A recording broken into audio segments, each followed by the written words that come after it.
Well folks, this week the Shire took a bit of a beating. The skies opened up and pelted us with hailstones big enough to make Gandalf swear in Elvish. The beetroot are flattened, the potatoes are smashed, and most of the trees look like they've had a bad haircut. And even Winston found something new to snack on.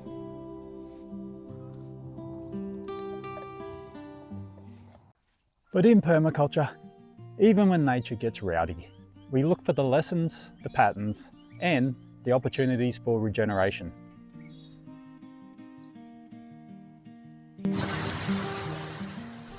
Because in the end, every storm, no matter how fierce, can become a teacher and a blessing.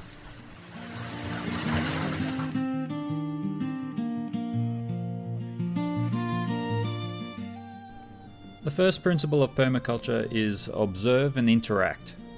After a storm, it's tempting to rush out and start fixing everything. But the most powerful action is to pause. Take a walk through your property. Notice what areas were hit hardest and where the hail pooled. What plants snapped, what survived. At the moment, you're just gathering data. This is your design feedback from nature herself. I like to grab my phone and a notebook and mark out the zones. Zone 1, the kitchen garden, was safe. It was protected, guarded by this. Whereas my kitchen garden on the southern side, well, it copped it pretty badly. Zone 2, my larger garden beds, food forest and orchards, yeah, they took a bit of a beating, particularly the onions, the garlic.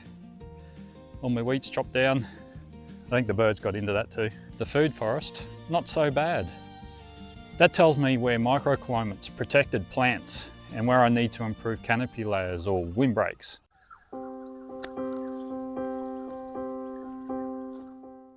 When hail strips your trees and plants, it feels heartbreaking.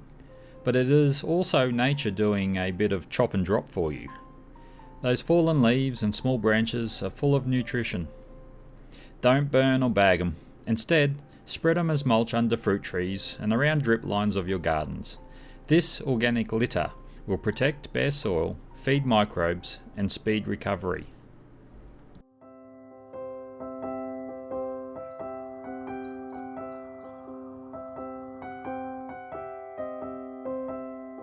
See this mango tree? We're in for a bumper crop this season, but you can see limbs broken, leaves stripped, and the fruit itself, well, it's all been damaged. In saying that though, it will bounce back once the weather warms up. And this mulch that you see here, this will feed the roots. It's nature's compost delivery service.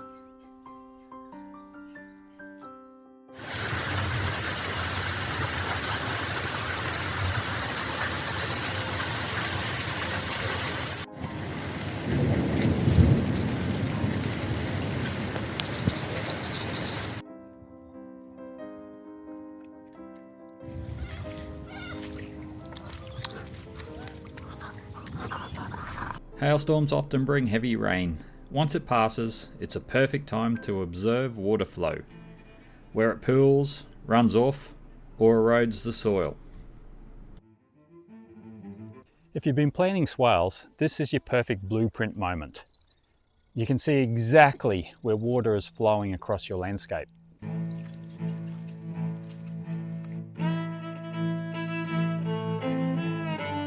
Mark those contours for future earthworks or dig small diversion drains to spread the water evenly. Also, check your gutters and water tanks. They might have filled up with hail. Clean out any debris so your catchment system stays healthy.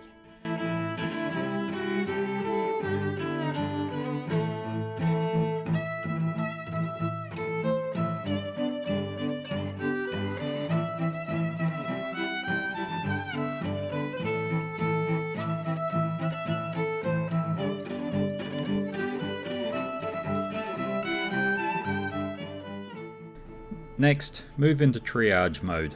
Not everything can be saved, and that's okay.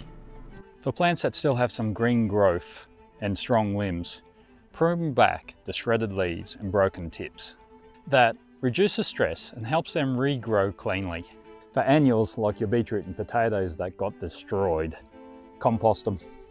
Return the energy to the soil and replant when the conditions stabilise. And that compost will make them come back stronger next time. If you can, plant fast recovering cover crops like cowpea, buckwheat and mung bean. They'll hold the soil, fix nitrogen, shade out the weeds while the main crop recovers.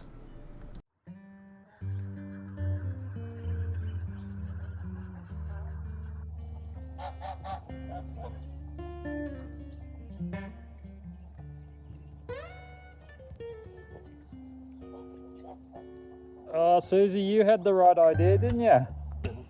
Hey, inside the pen, safe. Same with Eric. The ducks are loving it. Yeah, ducks are loving it. There's the gingies. Blind duck.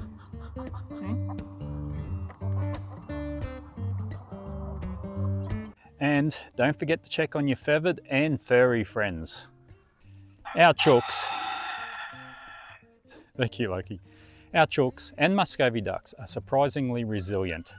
But make sure their shelters are dry, the roofs are intact, and that their food is not contaminated by debris.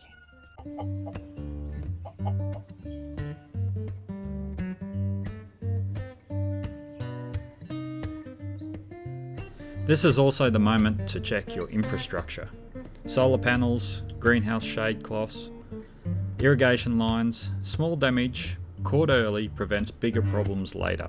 And remember, duck eggs are brilliant for baking comfort food when you're still stuck cleaning up.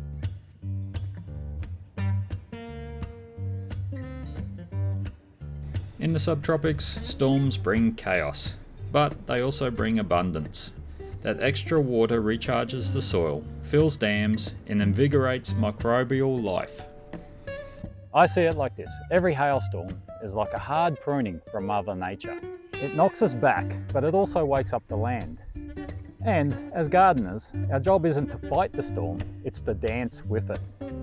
So the Shire may look a little bit ragged at the moment, but give it a few weeks and it will be greener than ever.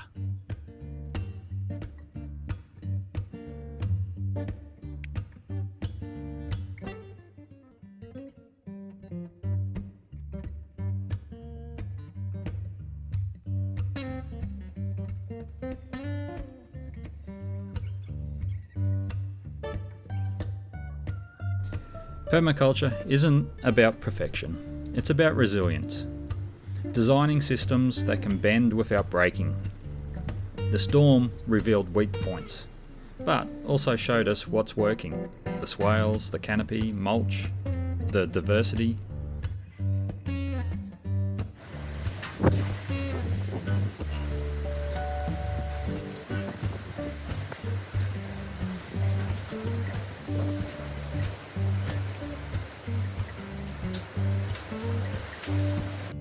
So, if your garden has been hit hard, don't despair.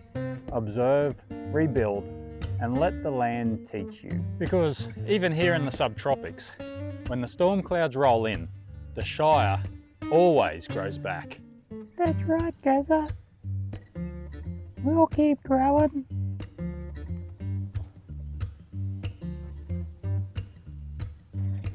Thanks for watching, my friends.